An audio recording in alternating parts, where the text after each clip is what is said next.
All right, today we're diving into something pretty incredible, drawn from the dialogue with Zoran. We're talking about a power that's so fundamental, so basic, that most of us have completely forgotten it even exists.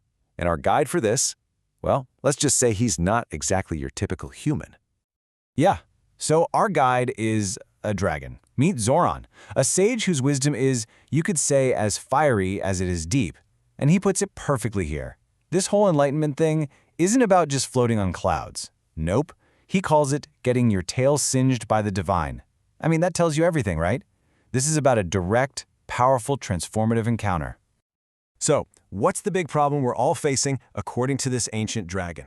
He has a name for it, the Great Forgetting.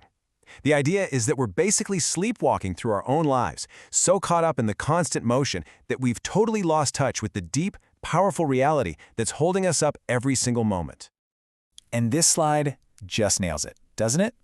On one hand, you've got the freeway of life. That's the texting, the deadlines, the endless scrolling. You know the drill. It's just noise.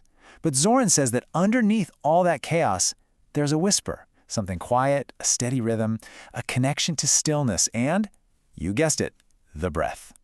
Which leads to the big question, right? If this force is so powerful, so essential to our very existence, why on earth do we just ignore it? What is it about us that's so drawn to all the noise and chaos, when the key to everything might just be the simplest thing in the world? Well, to get an answer, we've got to go back to our mentor, the dragon himself.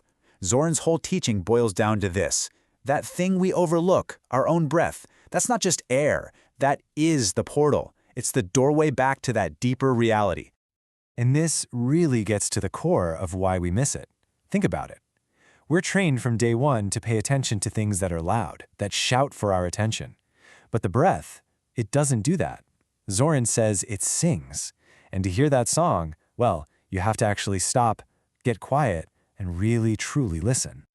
Okay, now this is where things get really interesting.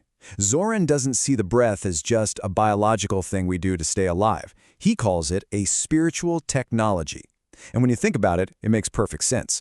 It's automatic, right? You don't have to think about it. But you can take control of it. And that dual nature, that's the magic key. It's the bridge that connects your conscious mind to the vast unconscious world of your own body. So once you start using this technology, you're not just breathing anymore. You're starting a journey, an inward journey. And like any good adventure, you're going to need a map. Luckily, Zoran provides one. He lays out this incredible, intricate landscape that exists inside every single one of us, what he calls our inner cosmos. So first up on this inner map, something called nadis. I want you to imagine a second circulatory system running through your body, but instead of blood, it's carrying pure energy. Zoran says there are 72,000 of these channels, these rivers of light, all carrying what he calls prana, or life force. Basically his dragon fire, flowing to every single cell. And located along the main highway of this energy network, you find the major power centers, the chakras. Now, these aren't just some floaty New Age idea. Zoran is really specific. He says these spinning wheels of energy line up perfectly with major nerve clusters and glands in your physical body. This is where the spiritual map and your actual biology meet. And this is the really cool part. It's super practical. Zoran teaches that you can literally tune these energy centers just by changing how you breathe. It's like you're the conductor of your own inner orchestra. Want to feel more grounded?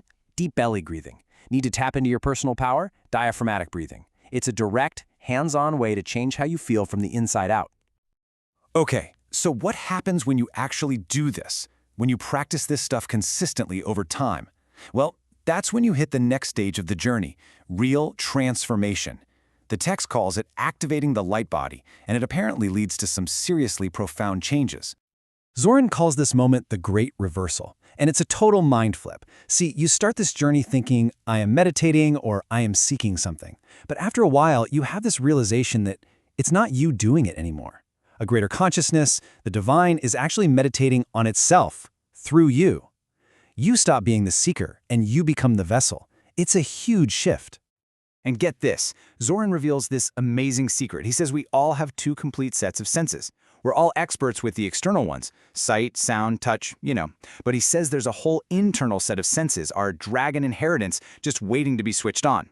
And when it is, you can literally see energy, hear your intuition like a clear voice, and feel the presence of things directly.